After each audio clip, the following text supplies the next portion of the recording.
Bipartisanship is an idea that should make everyone sick to their stomachs.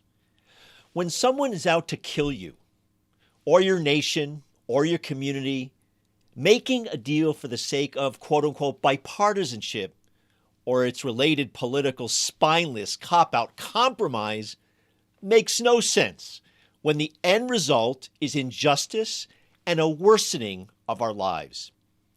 That's what I start out with today before moving on to two really important topics: the union organizing efforts underway at Amazon and the threats to unions after the coup in Myanmar. This is Jonathan Tasini, and it's great to have you with us for our show for February 10th, 2021. Of course, you can lend a hand to all our work by going over to workinglife.org. Look for the podcast tab and click over there, and you will see a link to Patreon, where you can sign up as a one-time sponsor or a monthly supporter, or you can do the same thing by using ActBlue. Go over to ActBlue and look for Working Life with Jonathan Tasini, and there you can also become a one-time sponsor or a monthly sponsor, and we hope you really will do that to give us a little money to keep this show going. I will say this, and it's a point I have made for many years, and also in my new Working Life newsletter, which you can subscribe to over at Substack. Bipartisanship is clarifying. It is the glaring loud tell that both parties accept the basic outlines of a corrupt, failed system. Now, sure, there is a difference in scale and a significant difference of money in some cases. If you look at the debate right now on the stimulus, it is blind, knee-jerk, failed leftist bloviating to not acknowledge that, yes, people will be somewhat better off in the short term, in some cases a lot better off with Democrats running the show. But note what I said, please. Short term. Ideologically, the debate is between, on the one hand, really nutty people who never let the facts get in the way of their mouths. Nutty people's views in economics are quite widespread and not confined to just QAnon wingnuts, versus the people who are mostly sane but who have bought the basic ideological framing of the system, especially when it comes to the economy. You can only envision the idea of quote-unquote bipartisanship if you also embrace the so-called free market system. The search for bipartisanship is a thing because all sides accept the outlines of capitalism and some of the fraudulent ideas baked into the system over decades. When you hear the never-ending media push narrative that the country would be so much better off if only politicians would stop fighting and embrace bipartisanship, it's nonsense. Yeah, sure, while the noise of this superficial arguing absorbs the chattering classes, in reality, every day there is grand consensus that flows. That tax cuts are good, especially if tax cuts help small business and the quote-unquote middle class. That CEOs are bright people who should be treated with over-the-top respect, as opposed to valuing the actual workers who create what society values. That the so-called free market is American exceptionalism's gift to the world. That if you're unemployed, it's mostly your fault. So unemployment benefits should be kept meager to make sure you get your ass back to work and don't sit on your couch eating bonbons. That free trade is forward-looking and good while protectionism is backwards and bad, and on and on and on. I'm really going to focus in this chat on the economy, but I will make this basic point about foreign policy. Bipartisanship, and you've heard the bullshit about national security rising above partisanship. Well, that has meant support for war after war, coup after coup, and unrestrained Pentagon spending year after year. The cost in human life is immeasurable, here and around the world. The killing of millions of people outright in immoral wars and the wasting of trillions of dollars over many decades that could have gone to serve the people's needs, all in the service of bipartisanship. Now, to be fair, the bipartisan curse is not a new phenomenon foisted on the country by Joe Biden and Chuck Schumer. Take healthcare. Millions of people get sick every year or go bankrupt because of so-called bipartisanship. What do I mean? The collapse of the healthcare reform in the mid-1990s, the so-called Hillary Care, was certainly due in part to the corrupt insurance industry's opposition to the Clinton healthcare plan. That's the only narrative, though, that the Clinton world and their enablers wanted to spread around. And they stiff-armed anyone else who would say that the real clear lesson for the people from the debacle of 1994 is that we had to kill the private healthcare industry and enact Medicare for all, because you can't negotiate with an industry that has no interest in the health of Americans and only cares about making obscene profits to pay CEOs outlandish salaries and benefits. A conclusion that is ignored by politicians for bipartisan reasons who take campaign contributions from the insurance industry and big pharma. Or take the ginned up deficit hysteria that we hear today and in the past. In 2010, Obama created the idiotic bipartisan National Commission on Fiscal Responsibility and Reform that was also known in shorthand as the Deficit Commission, but more accurately described by many of us, including yours truly, as the Cat Food Commission. Because we knew that the end result of this idiotic endeavor would be cuts to Social Security and Medicare, all in the name of bipartisanship, to address the deficit and debt crisis, which was and is a manufactured, non-existent crisis. But for the sake of bipartisanship, if the commission's recommendations became law, seniors would go hungry because Social Security checks would be smaller in real terms, or they would actually die because they couldn't afford healthcare costs. Now, I've said this before, progressives have a lot of legitimate beefs with Nancy Pelosi, but at least she had the gumption to say back then, in opposition to the president from her own party, that there would be no cuts to Social Security or Medicare on her watch. Now, I mean, how seriously foolish is the bipartisan chatter around the stimulus bill right now, as if this sacred bipartisanship holy grail is worth sacrificing even $1 from the proposed, quite modest, given the crisis, $1.9 trillion stimulus bill, or other aspects of the bill being proposed by Bernie Sanders. Consider this. For the sake of bipartisanship and the ego of the fifth columnist, Joe Manchin, the president is considering compromising on who gets relief checks, when the truth is that workers should be getting $2,000 every month until the pandemic is vanquished and the unemployment rate declines for consecutive months to pre-pandemic levels, with special focus on making sure Black and Latino workers' unemployment falls. When bipartisanship is a reason to oppose hiking the minimum wage to $15 an hour, and that opposition again coming from, most vocally, fifth columnist Joe Manchin, this is simply a cover for continuing the 50-year robbery of the fruits of the people's sweat of the brow, and instead enriching people like Jeff Bezos. Because the minimum wage should actually be around $22 an hour if you look at productivity over the past 3 or 4 decades. And actually, if you raised it to $15 an hour, that would only bring in the princely gross income of $31,200 a year, which is just a bit over the federal poverty line for a family of 4.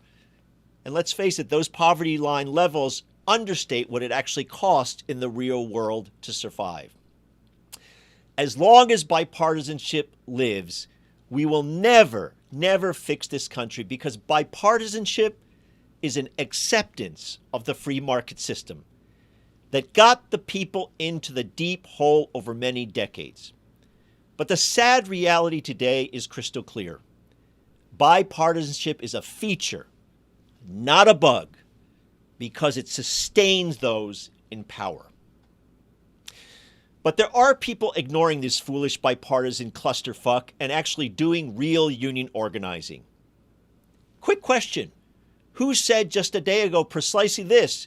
Quote, "We believe that $15 an hour is the minimum that anyone in the U.S. should earn for an hour of labor, end quote, and demanded that Congress raise the minimum wage to $15 an hour.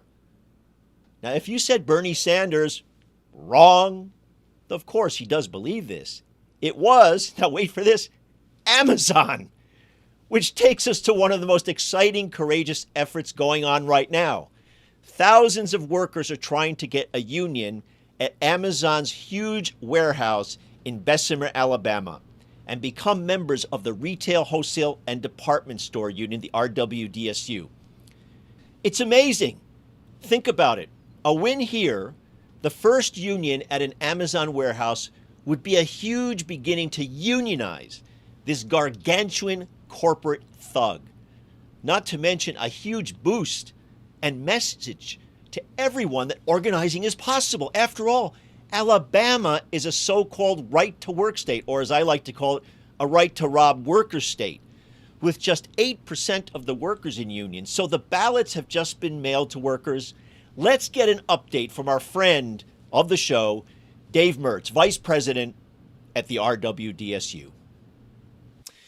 So I thought, Dave, that I would start with a little quote that I had actually in my introduction to our chat, which I know you will find amusing. And it goes like this, quote, "We believe that $15 an hour is the minimum that anyone in the U.S. should earn for an hour of labor." And that speaker, that voice, then demanded that Congress raise the minimum wage. As you know, the debate is now hot about raising the minimum wage to $15 an hour. And so I asked my listeners, and where I posted it elsewhere, who do you think said that? And of course I said, people will think Senator Bernie Sanders. Well, of course, Bernie supports all that, but magically, it was Amazon. And I immediately thought of our chat, because I thought that, as amusing as that is and as hypocritical as that is in the sense of the way this company has been treating its workers, it really goes to certainly what the RWDSU has been doing in terms of pressuring Amazon, not just in the organizing campaign that we're going to start talking about in a minute, but generally speaking on the question of the HQ2 headquarters and various other aspects. So don't you think this is not just by mistake that all of a sudden Amazon has found religion about the minimum wage? I mean, listen, it's like, yay, right? It's what can you say about it? I mean, it's a fig leaf, obviously, and they'll do anything to distract from the reality of how they treat their workers. The how they deal with the communities in which they operate. The way in which they do business. I mean, folks are starting to understand that it's a huge net negative, and their PR pokes at saying that they want to do stuff to make life better for working people. Well, why not start at home? Yeah, exactly. Seriously, No, I mean, they have every opportunity to do things differently, and we've been willing to engage in that conversation about how they could do things differently, and they could start right now in Alabama by respecting workers' right to organize into a union, so that they can have a serious conversation with their employer about what their compensation should look like. Anybody can put out a press release, Yep, totally. Now, I'm going to ask you a bunch of questions now about the organizing campaign. And I want to say up front, you know this, I don't want you to give away any secrets about some of the things I'm going to say. And I say that to my audience, that, I'm very careful about that. And so in any aspect of this, when we're talking, you say, well, can't really talk about that, but let's, make it more general, because obviously we want the folks to be safe and secure and to feel comfortable about actually forming the union. But the first thing that struck me, Alabama would have been one of the last places I would think that you would want to start organizing Amazon, just in terms of the general political atmosphere. It's a right-to-work state, as you know. It's very lowly unionized. But tell me why I'm wrong about that, number one, and or maybe take it from the point of view, how was it that this organizing effort arose in that particular place? Well, Jonathan, you're wrong. Is that what you wanted to hear? No. There are many people who there are many people who love to hear people say that about me. So feel free. There you go. Add me to the list. It's a fascinating campaign. I mean, it is a locally inspired and connected campaign. The campaign came about because workers in the facility came to the union, and we have a strong presence down in that part of Alabama. We have our Mid-South Council is headquartered in Birmingham. Birmingham is right next door to Bessemer. A lot of the folks who worked in the plant know folks who are members of my union. So it was an organic conversation that began. What's fascinating too is, Bessemer itself, it's maybe not in the same way we think of places like, New York or Michigan back in its heyday, but there is a long tradition of union families in that part of Alabama. It goes back to the steelworkers, but also, there are teachers there. There are folks from different walks of life who have a connection to the labor movement or a familial connection to the labor movement. So workers in the plant were hearing from their relatives, their parents. It's a relatively young workforce, their aunts and their uncles about one way to solve your problem at work is to have union representation. So it was a very organic effort that came as a result of people wanting to have a voice, recognizing that the RWDSU is a strong voice in Alabama for workers. And that's how it began. That's really how it got moving. And in some ways, there's no better place to be when that happens. I think another piece of this that's fueling a lot of the energy around the organizing, the workforce there is mostly African American. I mean, a large percentage of the workforce is African American, and there's a real sense in this moment that we need to be looking at our work lives. We need to be looking at our government, our social connections in a way that is fairer and treats people more decently and engages people and respects people regardless of race. And I think there's some of that energy is also fueling this desire on the part of the Amazon workers in Bessemer. Black Lives Matters has been a part of the conversation, and it should be. I mean, all of these things are intertwined. You can't be, for justice in one place and not in another. And so that's why when you open up with a statement by, Jeff Bezos and Amazon about $15 an hour, it just sort of, begs the question, well, why are you for decency in one place and not in another? Because you're not. That's the reality. You're not, and you're playing funny. And we want to change that. And I think we can. And just to underscore a couple of points you made, the first one about $15 an hour, I've pointed this out a gazillion times that the $15 an hour demand is terrific given where the minimum wage is now, but it should be at least $22 an hour if you look at productivity. And it also is way below what a good, as you know, as a good union negotiator, what a good union contract would mean in terms of pay and benefits. So it's really the floor of what we should want. And you were actually telepathic to my second point that I want to follow up with you on. I wondered whether part of this beginning of the campaign, or at least perhaps the campaign started before the pandemic, but certainly got energy from both the pandemic, from Amazon making money hand over fist, given the fact that people were stuck at home and all of a sudden Amazon's business grew even faster. And in fact, Black Lives Matter, which really took off certainly in the spring when we saw uprisings everywhere. So did you see that kind of all that combination to your point before? Yeah, there's no question about it.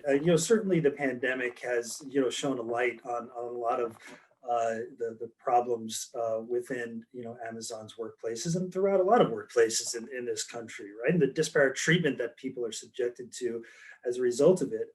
There's real serious concerns about health and safety that permeate, all of Amazon's operations. And we've heard this again and again. I mean, I'm not saying anything that's new. And workers are rightly concerned that they don't have the protections and they don't have the safe conditions that they need to survive this moment in time. And it's scary. It's scary stuff. And how do you address it? How do you address these things? Well, with a collective voice. I mean, that's really the only thing that will ultimately make a difference. I think the labor movement is challenged because for so many people, that has not been a part of their experience. They don't have the personal experience with a union and a collective voice. And so you have to sort of overcome that lack of experience to be able to connect people, with the union. especially as you point out among younger people, and that's partly a reality of the attacks against union and partly of the reality, some unions have not done a great job of reaching out to younger workers and here and there. And so when you think about how do I get justice at my workplace, how do I improve my livelihood, it takes a while for people to think through. I need to form a union. No, absolutely. If it's not part of your experience, it does seem like a foreign notion, right? And it's hard to overcome that. But when people do understand how it works, I think they see how it could, make a difference in their lives, and that's what's happening now.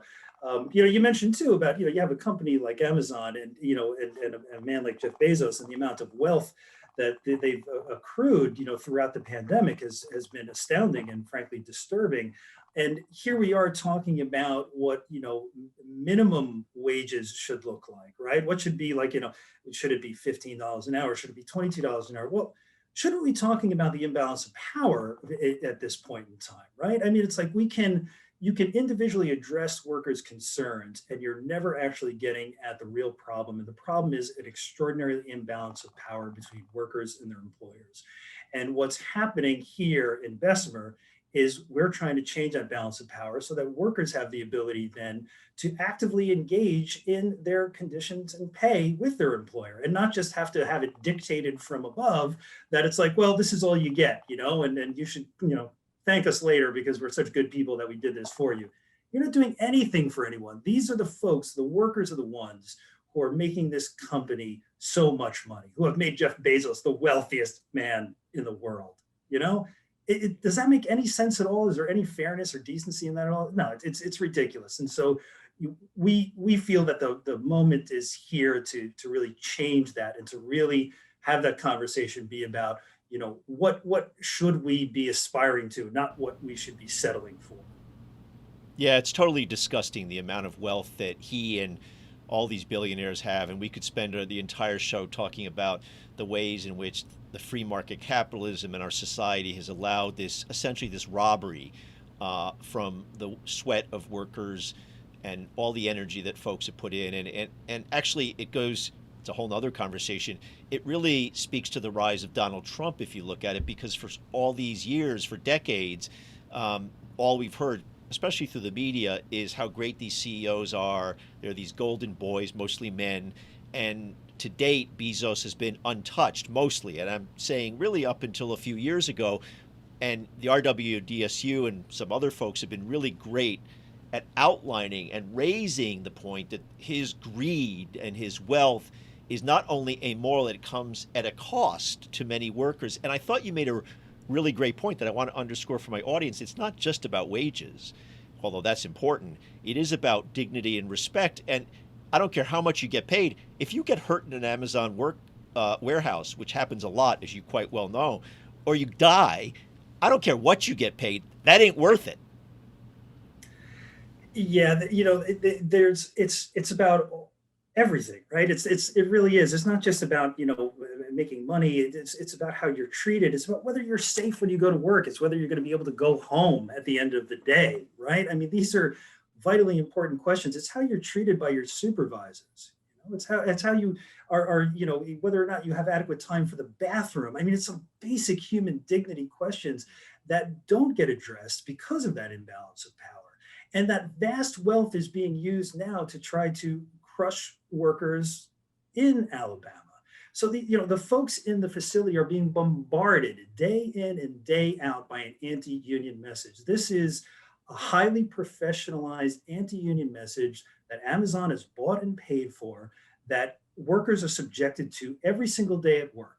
They have to sit through captive audience meetings. And for your folks who may not know what that is, it's like, No, they are told, please you have to explain be this. in this meeting. It's re-education camps, Jonathan. Let's call it what it is. They have to sit in these meetings, for up to an hour at a time, sometimes several times a week. Individual workers going through, they call them union education classes. If you want a lovely euphemism there, and they just hear over and over again about all sorts of issues and problems that the company says they will have if they exercise the right to have a union. Some of which is just patently false, and we don't have the same ability to talk to workers in that way because the system that we currently have, favors employers to be able to, really control that conversation. So that, we're fighting against that. And it's like, that should be addressed, more, globally for our country. I mean, is this the kind of system that we really want? But for us right now, it's just something that we're confronting on the ground as we're talking to workers, and it creates a challenging environment. It's David versus Goliath, but we're not backing down. I think this is really an important point that I want to underscore. And if you want to elaborate after I make a couple points about this, that to my audience, and many folks in my audience are union activists or union members, they know this. But I want to say this to folks who perhaps don't know this, that if you look at the support for unions over the past many decades, it really has not changed if you look at kind of polling to the extent you want to believe in polling. The reality of why the labor movement principally has shrunk, mostly in the private sector, is this multi-billion-dollar industry that's whole purpose is to destroy unions. There's these very sophisticated law firms that have whole departments that are just devoted to destroy unions. And companies like Amazon have unlimited resources, and they go to every extent to terrorize workers who want to speak up. And I often use this analogy of trying to create a scenario in someone's mind. Think of if this was a contest between two people running for president of the United States. And let's call this person Mr. Red. And Mr. Red was able to campaign throughout the United States every single day and talk to every single voter.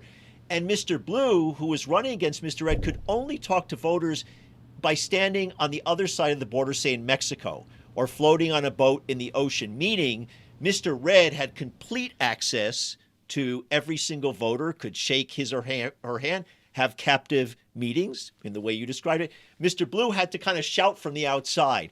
And that's kind of a little bit of the analogy of what you guys face, not just you, but any union organizing campaign. The company controls the inside of the workplace, and it makes it very hard, given the labor laws, which are so pathetic, to actually be able to talk to people in a way that's free of intimidation. As a condition of your job, you have to listen to your employer's propaganda. As a condition of your job, you've got no choice but to listen to what they have to say. And it's not just that particular moment when they're talking to you in meetings. They're also, able to, and which they're doing at the Amazon facility, have all sorts of misinformation, posters that are up throughout the facility. They have video screens playing anti-union messages. Even in the bathroom, when people went to go to the bathroom, when you closed the stall door, Jonathan, there was an anti-union poster on the stall door. You could not escape it. I mean, it's 1984 stuff. They're just trying to manipulate their workforce, and they've got every opportunity to do so, and they've got every dollar to be able to make it happen. And it really is a terrible system where, as you described, we are forced then to try to connect with workers at a great disadvantage to what the employer can do. And still, workers are saying they want union representation. You mentioned something about polling. The actual polling on whether or not people think favorably of unions or would want a union has gotten better for unions over the last 10 years. So that right now, unions are viewed more favorably than they have been in some time. But because of that imbalance of power, because of that industry of anti-union consultants and attorneys, and a legal system that is easily manipulated by these folks to both slow down union campaigns and to derail union campaigns, unions find themselves at a disadvantage. Even with that being said, workers continue to seek out union representation, particularly at this moment, because I think when people really talk about it and really understand what's going on, it's just like almost an oh duh kind of moment. Of course that would work. Of course collective power would work in challenging our employer and in creating a better work environment. And I just want to make one side note again to my audience. My audience knows that I've been extremely critical of the Democratic Party on this podcast and for a very long time. But you have to think of it in two ways. We can be critical of the party, but also recognize that this is one area where it does matter who runs the show in Washington, because as you well know, when it comes to trying to at least get some justice within the labor laws, which is very difficult. Again, I'm saying this to my audience. You're a veteran organizer and negotiator, so you know this. it's even hard to organize on a good day within the labor laws that exist. But at least when you have a National Labor Relations Board that's more favorable to workers, which we now have in Washington, and when you have adjudication of unfair labor practices when companies like Amazon try to intimidate and break the law, when you have a somewhat better process, it does help a little bit make it possible for folks to organize a union. Now, the most important thing, obviously, is the courage of the workers and the organization of the folks who are really leading this campaign. And so I'm wondering, without, again, giving away any secrets, what are you seeing that's particularly unique, if there is something unique, that the organizers, the core organizing committee is doing that gives you, I assume, a lot of hope that you're going to do well?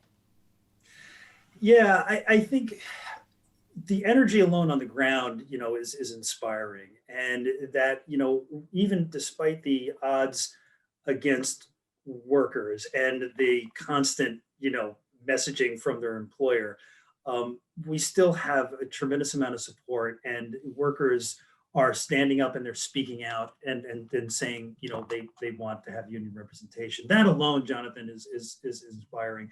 I think this particular moment, you're absolutely right. With the Biden administration, we are going to have, a better labor board. We're going to have, better decisions being made.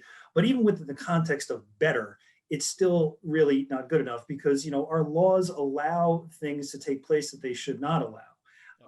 And in particular, it's like, I think the captive audience meetings alone are disturbing, and it really, I would like to think that we would be trying to address that kind of imbalance in this process, so that workers can actually make a fair decision on whether or not they want to have a union. And I'm hoping that we'll get to that place, but a lot of work needs to be done. I think the election alone of President Biden, and the fact that, was it just a couple of days ago, they tweeted out that they're pro-union. They believe that workers should have a union voice.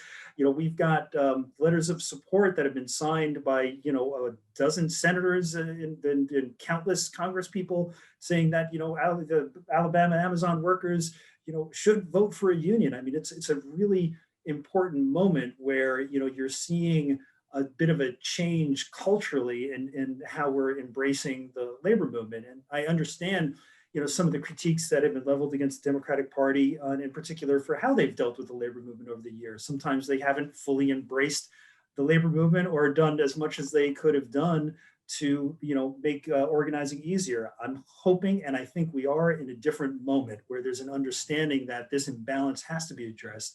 And the only way to do it is through strengthening the labor movement. And that's not just good for unions, and it's not just good for workers, it's good for our economy, it's good for our democracy, and it's good for our country. And I want to say, I think that's a testament, perhaps the different mood, a testament from the other side, from the union side and the folks that support unions and are doing community organizing.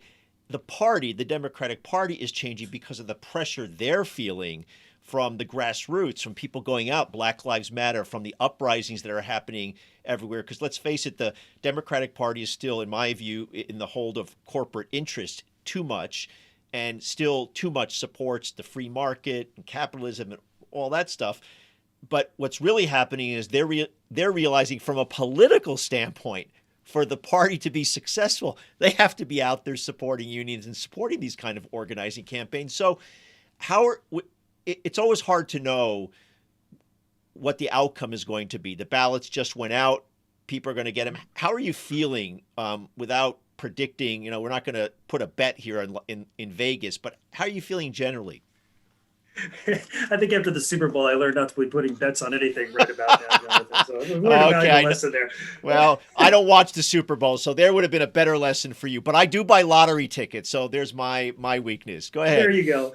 Look, I think it's an extraordinary moment. I really do. And I don't want to make any predictions, but no matter what the outcome is, this is an extremely important campaign for what it says about the moment in which we're in, and for what it says about the willingness of workers to stand up, and for what it says about the problems that workers face both during the pandemic and just every day generally. I think you've seen a lot of this stuff in high relief. The just the disturbing conditions under which people have to work. the fear that workers have in having to work, during a pandemic, and thinking that maybe their employer doesn't necessarily care about them as people and only cares about making money, regardless of what it actually means to these individuals. And that's vitally important. I don't think that goes away. I don't think an individual organizing campaign, the outcome changes what that has started. And I think that if we get to a point where workers win their fight, it's an amazing thing, right? It would be the first time that Amazon, warehouse workers have a union voice in the United States. It would be extraordinary. But if for whatever reason it doesn't get to that point, it's still an incredible fight that was taken on against incredible odds. And it's an important conversation to keep on having. So it's like, no matter what the outcome, I hope, Jonathan, that we continue to talk about this campaign and we continue to talk about this effort. Because I know, for one, my union is not going away. We've been talking about this for a while, about the need to change Amazon. We're going to continue to talk about it. And, until we actually get to a point where we feel that we've gotten the kind of country and system that working people deserve. And when are the results going to be known? Yeah, so the ballots are out now. They were mailed out on February 8th. They have to be back by March 29th, and then some point after we'll have an idea of what transpired. So stay tuned. Well, whatever happens, we're going to have you and perhaps some of the workers or organizers back in the show to give us either an update in between or when we know the results. And more power to you guys. Good luck, and thanks for being on the show. Thank you, Jonathan. And all the thanks goes to our folks down in Alabama. What an extraordinary group of people.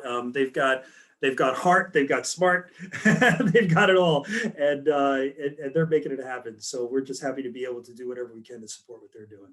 And thank you so much, man, for giving us a moment to speak about this and to give voice to some of this stuff. When authoritarian governments or the military seize power, the first folks on the firing lines, often literally, are union leaders and union members.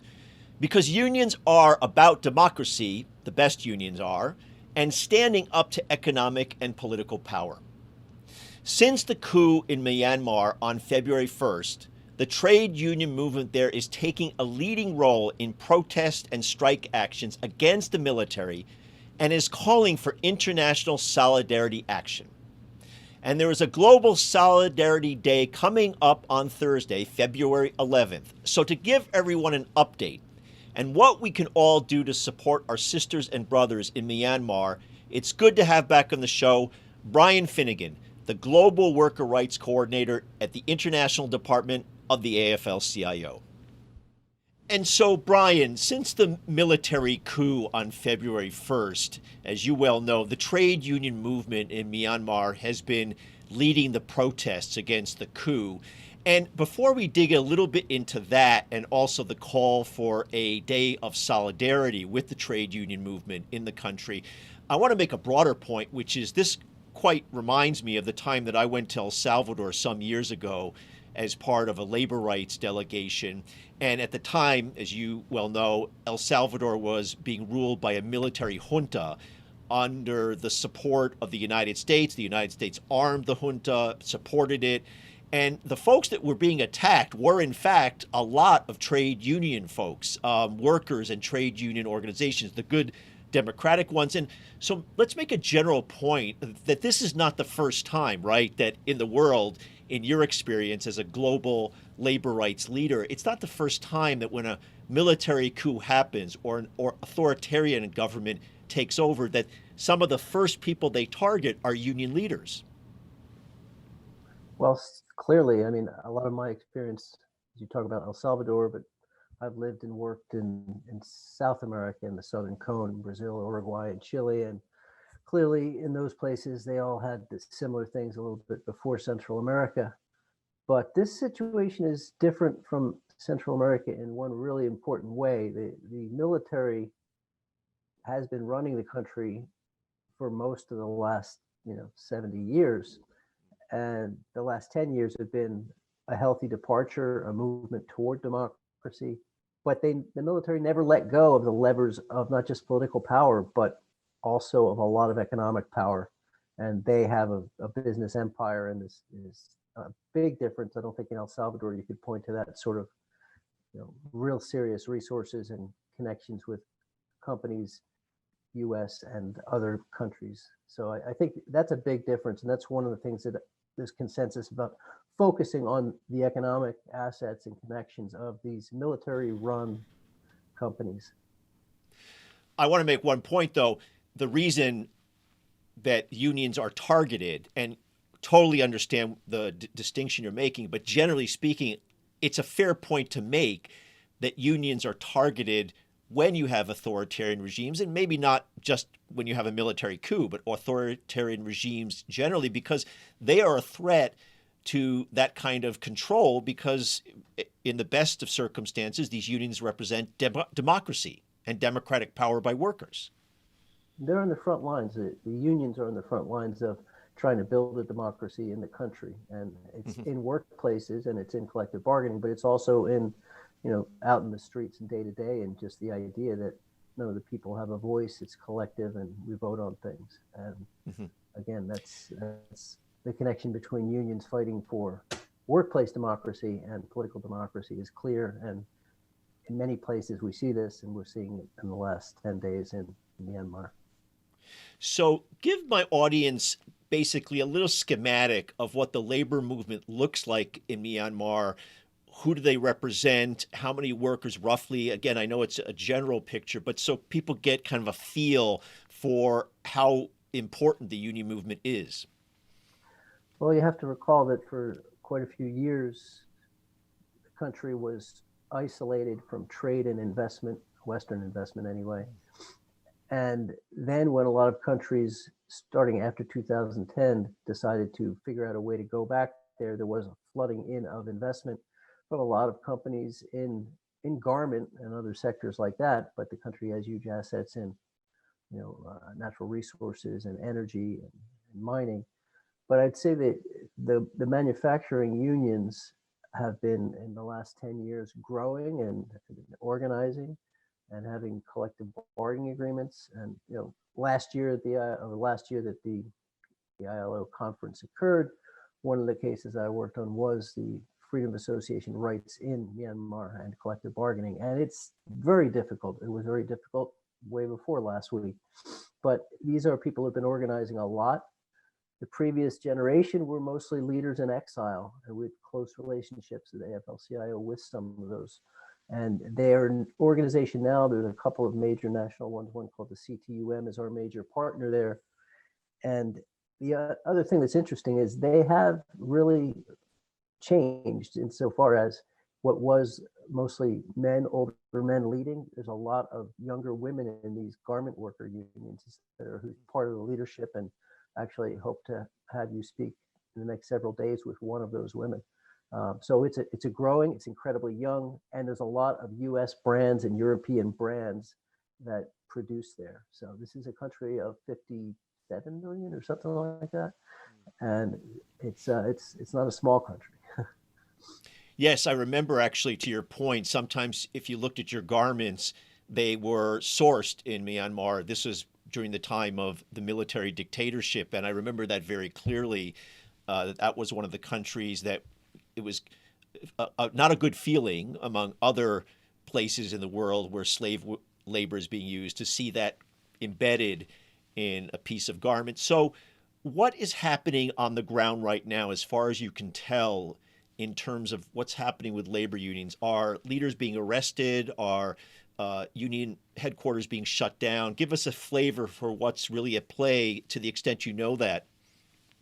What we're seeing and what we're hearing from partners on the ground is definitely a lot of surveillance and security forces going by the offices of unions, and some union leaders in some of the major federations, with good reason, going into hiding because they think that they will be placed on lists of people to be apprehended and arrested. But we don't have lists thus far of union leaders being detained. Lists are obviously from the NLD party and from some journalists and some other civil society leadership. But what we're seeing on the positive side is, in spite of the announcement of martial law and calling for a curfew and barring gatherings of more than 5 people, what we're seeing is hundreds of thousands of people in all the cities of the country going ahead and protesting and marching. You're seeing a lot of young people. You're seeing definitely the unions, and they're in large numbers.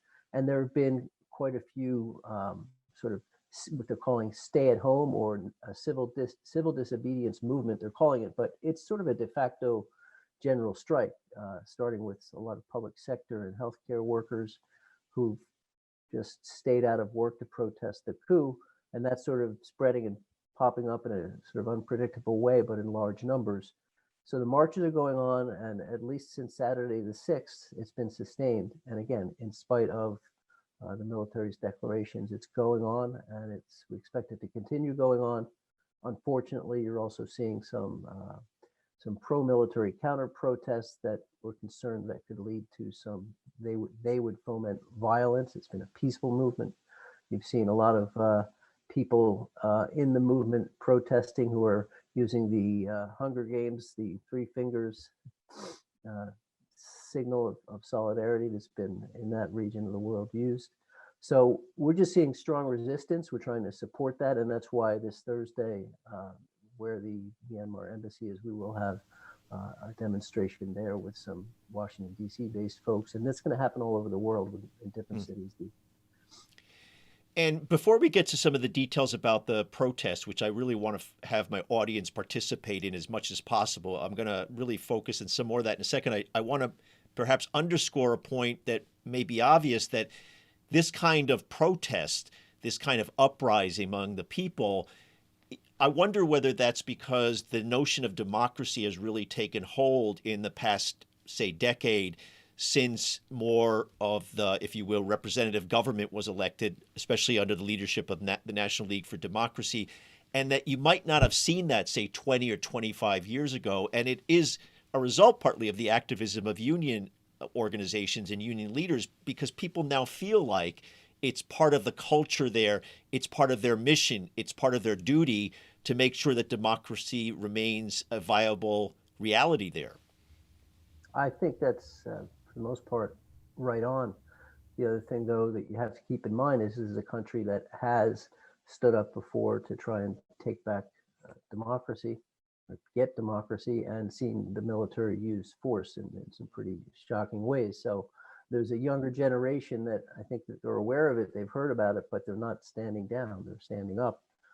But there's a lot of concern about this government, this military has shown a willingness to use violence against its people.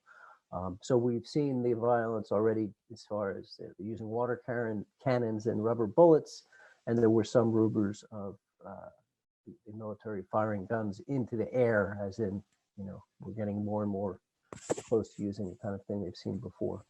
But they are standing up. I think people, especially younger people, are engaged in this. As I said, the unions, the leadership, even, there's a lot more younger people. And the good side of the world being connected, and the social media people are doing things like in resistance, and they've seen some protests in places like Thailand and elsewhere in defense of democracy. So that's we're just trying to keep people's eyes on it and support the people of Myanmar and get the military out of where they don't belong. And okay, so to wrap up, let's in fact talk about the concrete things that people can do on Thursday, which is the global day of protest, as I understand. What can the audience do? What should they do? Where should they go? Obviously, mostly virtually. Is it a social media campaign, holding up three fingers? What would you suggest and recommend? We will be physically actually going, some people in Washington, D.C., in front of the embassy, which is a pretty standard thing to do here in the capital. In Washington, you have embassies. So we'll be going to the Myanmar embassy. Other places people in the United States could go to, in New York, there is their mission to the UN. Among the things being called for is for them to their seat to be vacated at the UN. And the other possibility is, I believe it's in Los Angeles, there's a consulate. So any of those three locations, people who are willing to, obviously we're doing this with, COVID-19 protocols, social distancing, and masks for anybody who can participate. We will be doing a lot of social media. We'll be doing things on Twitter and Facebook. And the ITUC, who's called for this Global Day of Action, the International Trade Union Confederation, will be tracking this, and we'll be sending images and sounds and messages from what we do. And I'm sure we'll have a gathering of all the different places this is going to happen this Thursday. So is there a central website people can go to find out all about these activities and how to best plug in? I think so far it's the ITUC, and I forwarded you a couple of graphics from that, and I know they'll be gathering them.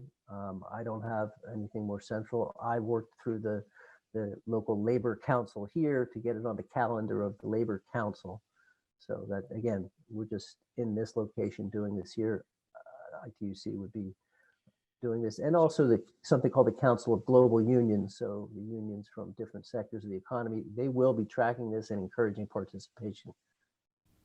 So people should just look up the International Trade Union Confederation, go to their website, ituc.org, I believe it is, and just basically follow whatever hints and links they have to try to support this effort to protect the unions in Myanmar. And Brian, thanks a lot, as usual, for bringing your expertise and also the alert about this important solidarity action. We'll have you back on the show to just update us as soon as we can.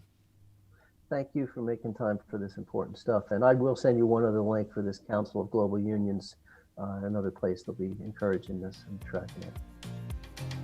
That'll do it for this week's broadcast. Thanks to my guests, Dave Mertz and Brian Finnegan. Our editor is David Hebden. We'd also like to work not for the minimum wage over here. Actually, we make less than that. If you like what we do, become a sponsor for a few bucks to pay for our modest lifestyle. Go over to workinglife.org, look for the podcast tab, and click over there, and you will see a link to Patreon where you can sign up as a one-time sponsor or a monthly supporter. Or go over to ActBlue and look for Working Life with Jonathan Tasini, and there you can also become a one-time sponsor or a monthly sponsor. Hey, thanks for being with us. Look forward to having you back next week.